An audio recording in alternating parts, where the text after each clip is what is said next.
Hello everyone, and welcome to the Stalwart Initiative. And we're back for another look at Tasha's Cauldron of everything. This time we're going to be taking a look at the Paladin and all the optional class features, as well as the two new Paladin subclasses in Tasha's Cauldron. Let's get started. First up, for the optional class features, there's not a whole lot here for Paladins, but what is here is it's surely buffs, because it gives us new options, and as well as a few surprises that I wasn't expecting. Let's take a look here. So you automatically at second level, you get for your Paladin, you get additional Paladin spells to choose from, and this is a very tiny list, especially compared to what we went through with the Ranger and some of the other classes on a lot of the new spells they get. It's a very short list, but that's okay. Right off the bat, Prayer of Healing is good to see, and some of the newer spells, Spirit Shroud and Summon Celestial, are very welcome additions. It's not bad. It's a tiny list, but it is more spells than they had before, so yay, buff. Next up, it's also at second level, you get more fighting style options, and yeah, here's really what I wasn't expected. I wasn't expected to see the variant like we had with the Ranger, that they have a fighting style that allows you to pick Druid cantrips. With the Paladin, it's much the same. Blessed Warrior is a fighting style that allows you to pick Cleric cantrips. So the first fighting style, as I mentioned, is Blessed Warrior, or Blessed Warrior, however they want to put it. You learn 2 cantrips of your choice from the Cleric spell list. They count as Paladin spells for you, and Charisma is your spell casting ability for them. That's important, as they are originally wisdom-based spells. Whenever you gain a level in this class, you can replace one of these cantrips with another cantrip from the Cleric spell list. This is also important. It's very good to be able to have that versatility and be able to switch out your cantrips. Next up, another fighting style you get is blind fighting, and I think this is a great new fighting style that a lot of classes are getting now, or having the option to get. You have blind sight within a range of 10 feet. Within that range, you can effectively see anything that isn't behind total cover, even if you're blinded or in darkness. Moreover, you can see an invisible creature within that range unless the creature successfully hides from you. This, there's been several instances over the last years, actually, but particularly over the last several months, that this would have been a great fighting style for the Paladins in my game to have, to overcome things like blinded, magical darkness, and stuff like that. So very cool. Very cool. We also have Interception as being the last fighting style. When a creature you can see hits a target other than you within 5 feet of you with an attack, you can use your reaction to reduce the damage the target takes by 1d10 plus your proficiency bonus, minimum of 0. Minimum of 0 damage. It's kind of going down/up. You must be wielding a shield or a simple or martial weapon to use this reaction. Very cool. Kind of puts some of the shield, the weight that's been on the carrying the shield, and not being able to do a whole lot of mechanical stuff with it without taking feats or other things to help you get that. This is a well-rounded fighting style feature. You can get quite a bit of mileage out of it. So that's our additions to second level Paladins. Next up, we have Harness Divine Power at third level. Holy gee willikers, this is a pretty good feature, and there's no drawback here. It's just an additional feature. It does not replace an existing one, and there's no choosing. You just get this. So you can expend a use of your channel divinity to fuel your spells. As a bonus action, you touch your holy symbol, utter a prayer, and regain 1 expended spell slot, the level of which can be no higher than half your proficiency bonus, rounded up, and the number of times you can use this feature is based on the level you've reached in this class. Third level, you can use it once. 7th level, you can use it twice. And 15th level, you can use it thrice. 3 times. You regain all expended uses when you finish a long rest. This is great. Wow. This is just a wonderful addition. It's a buff. It's you able to regain spell slots, which you can use for your divine smites, or you can use it on actual spells. The half your proficiency level rounded up, which is a very important specification, especially for the Paladin, which is not going to get the full gambit of long spells. So every little bit you can sap out of it, and rounding this up allows you to do so. So at 3rd level, your proficiency bonus is 2, and you can round that up to, you have that as 1. But when you go to 3, normally if everything rounds down in 5e unless specified otherwise, as we are here. So at 3, you would still stay at 1, but since this rounds up, you get to go to 2. Very cool. Very cool. And that goes the same way with the other odd levels there. So yeah, very nice feature to add for the Paladins. Get tons of use with this. Very cool. At 4th level, much like all the other classes, you're getting the ability, when you have the option for an ability score improvement, to do some switching around. And this one is martial versatility. When you reach a level in this class that grants you the ability score improvement feature, you can replace a fighting style with another fighting style available to Paladins. This replacement represents a shift of focus in your martial practice. Yeah, you get to switch out fighting styles every 4 levels, essentially, in here. Yeah, that's nice. That's good, especially if you've already started a campaign and you'd like to incorporate these fighting styles. You're getting ready to come up to 4th or 8th level. Encourage your DM to allow you to do that switch. Be very cool. Next up, we have the first subclass of the 2 here in Tasha's, the Oath of Glory. Paladins who take the Oath of Glory believe they and their companions are destined to achieve glory through deeds of heroism. They train diligently and encourage their companions, so they're always ready when destiny calls. The tenets of the Oath of Glory are actions over words. Challenges are but tests. Hone the body and discipline the soul. You can read all those there. And their oath spells, which you get at 3rd level, are listed here. Right off the bat, glaringly right in our face at 3rd level, guiding. Oh, I'm highlighting it there. Guiding bolts. A fantastic, absolutely fantastic spell for Paladins to have. And yeah, it's a great addition. So now you have a ranged attack. It scales well because of levels. It is utility and damage, because the next person that attacks the target when you hit them has advantage on their attack. It's very good. Very good. Heroism's nice. Nice to have. Enhance ability. Yep, great to have on hand. Always prepared at 5th level. Magic weapon is okay at lower levels. Haste. Oh, so good. So good, haste. So yeah, a decent list of spells there for the Paladin.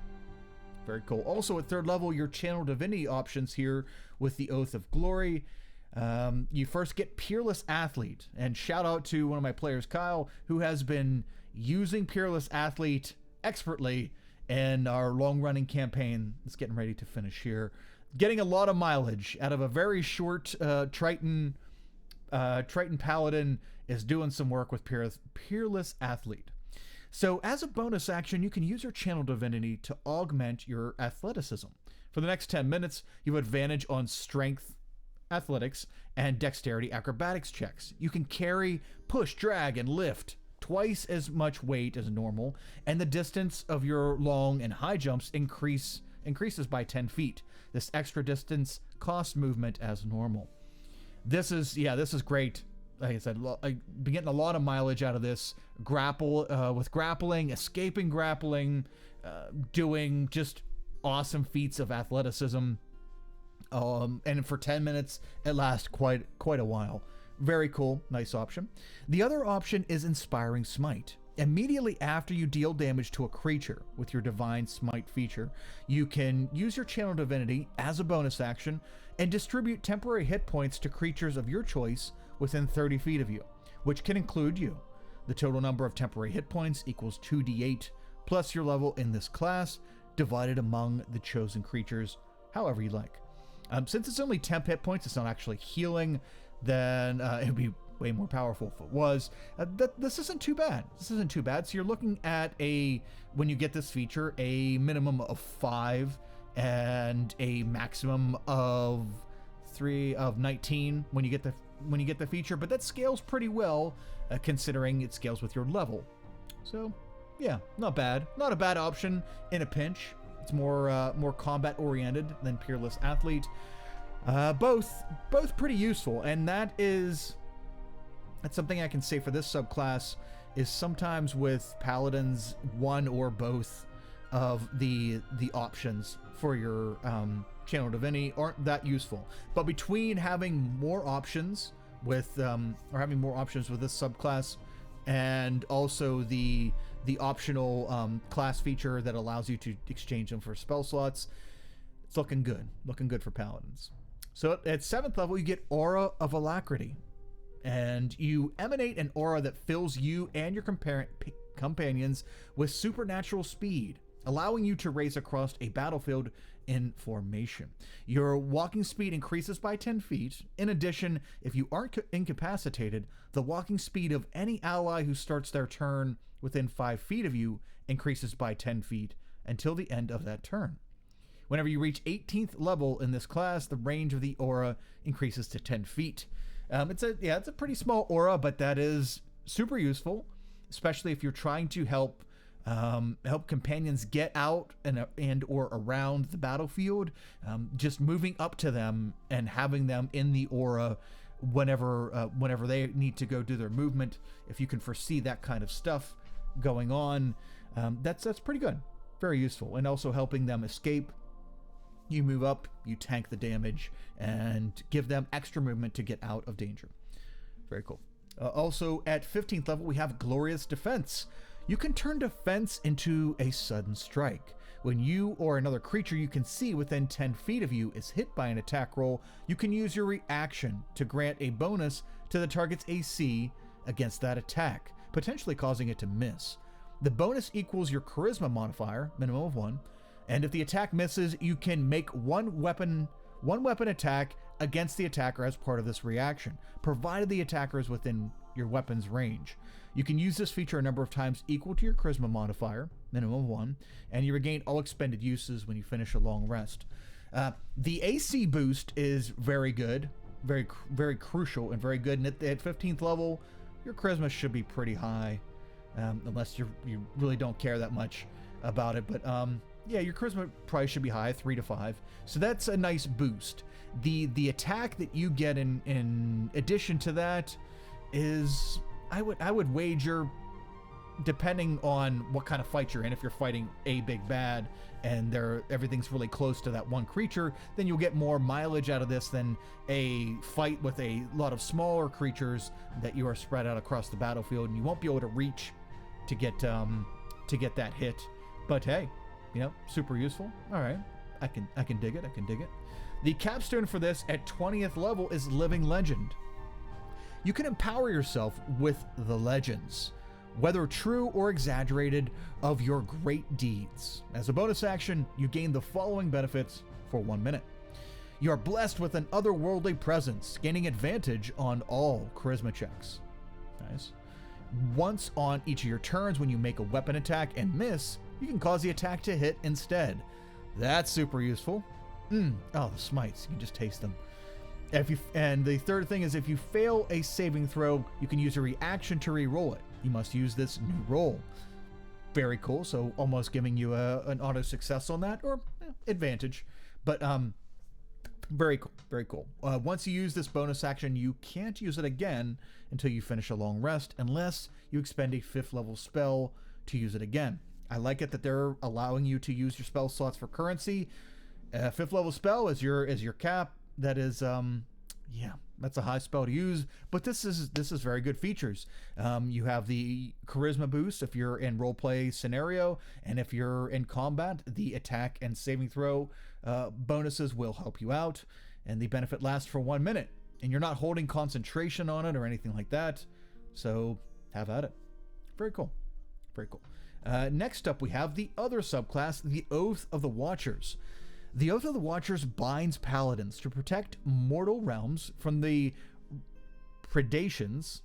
Yes, predations of extraplanar creatures, many of which can lay waste to mortal soldiers. Thus, the Watchers hone their minds, spirits, and bodies to be the ultimate weapons against such threats. Paladins who follow the Watcher's oath are ever vigilant in spotting the influence of extraplanar forces, often establishing a network of spies and informants to gather information on suspected cults. To a Watcher, keeping a healthy suspicion and awareness about one's surroundings is as natural as wearing armor in battle. And the tenets of the Watchers are vigilance, loyalty, and discipline.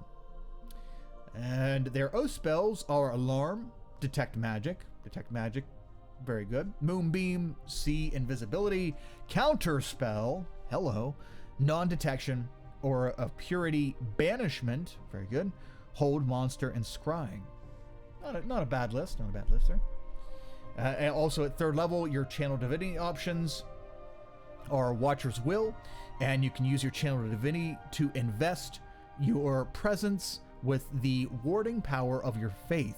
As an action, you can choose a number of creatures you can see within 30 feet of you, up to a number equal to your charisma modifier, minimum of 1, and for 1 minute, you and the chosen creatures have advantage on intelligence, wisdom, and charisma saving throws. This is really good for combat as far as keeping allies alive, especially ones that wouldn't normally have an easy time passing these saving throws. So Watcher's Will is pretty cool. And the other option is Abjure the Extraplanar. You can use your Channel Divinity to castigate unworldly beings. As an action, you present your holy symbol, and each aberration, celestial, elemental, fey, or fiend within 30 feet of you that can hear you must make a wisdom saving throw. On a failed save, the creature is turned for 1 minute or until it takes damage. It does say every, doesn't it? You present each. Yeah, it doesn't say that you can choose. So that's kind of a bummer. Let's read the other part of this. A turned creature must spend its turns trying to move as far away from you as it can, and it can't willingly end its move in a space within 30 feet of you. For its action, it can only use the dash action or try to escape from an effect that prevents it from moving. If there's nowhere to move, the creature can take the dodge action. Yeah, just basically elaborating more on the turn. That's okay. It's 30 feet, which is a pretty good range. Just unfortunate if you're hanging out with a Celestial or a Fae, something like that. Yeah, it can turn against you a little bit there too, because it doesn't give you the option to choose, but it's still useful in a pinch. So, not too bad. Yeah. At 7th level, you get Aura of the Sentinel.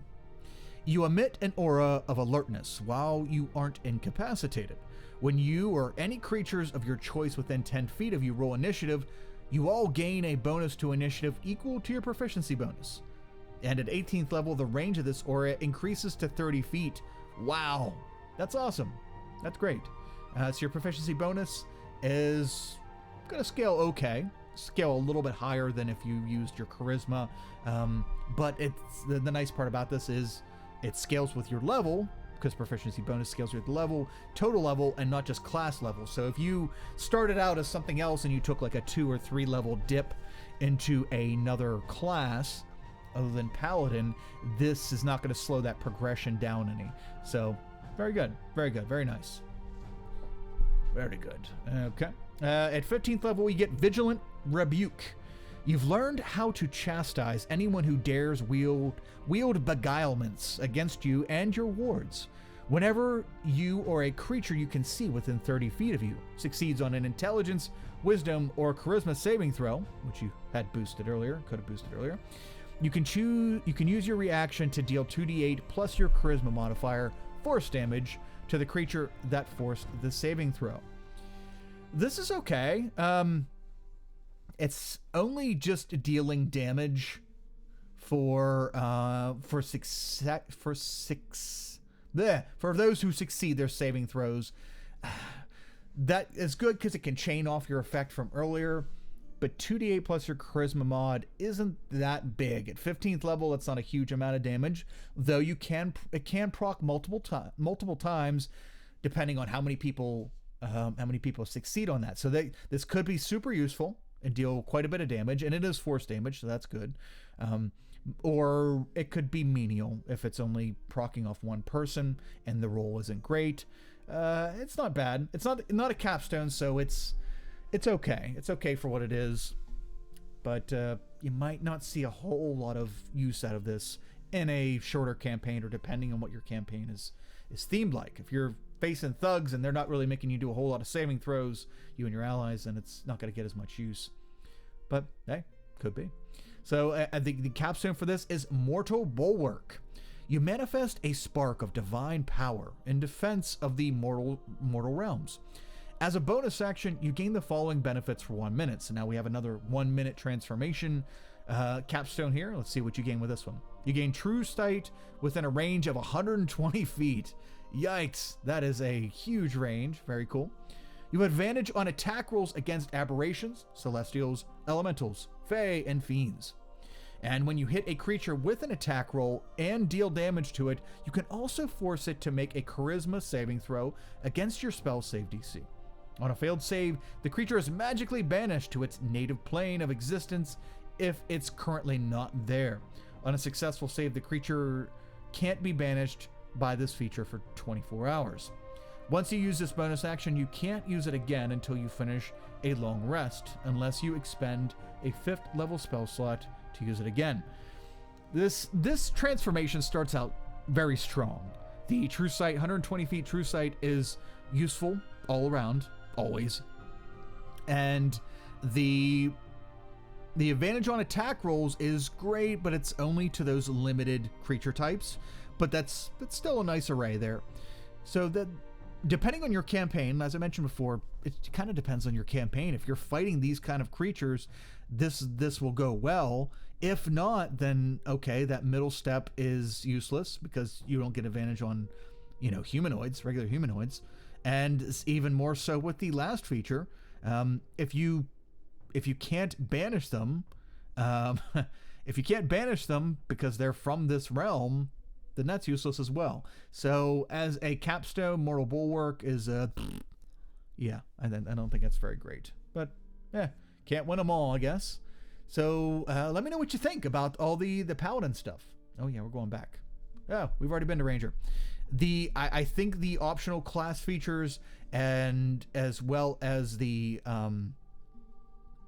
as well as our first subclass, I think are great. The Watcher, it's great if you're focused on that thing. If you're playing a campaign where you're constantly fighting aberrations or things like that, Celestials, Fae, stuff that's going to proc all those features that need the particular type of enemies, then it's good. Otherwise, I really like Oath of Glory and the class features brought here. Good stuff. Let me know what you think down in the comments. Thank you very much for joining me. We have more subclass, or we have more class stuff coming, as well as other parts of the book, so stay tuned for that. Subscribe if you want to keep up to date on all that stuff as we finish Tasha's, and then we'll see what else we're going to get into after that. Again, thanks for joining me, and until next time, unity is strength. So take care of each other, stay safe, and we'll see you again real soon.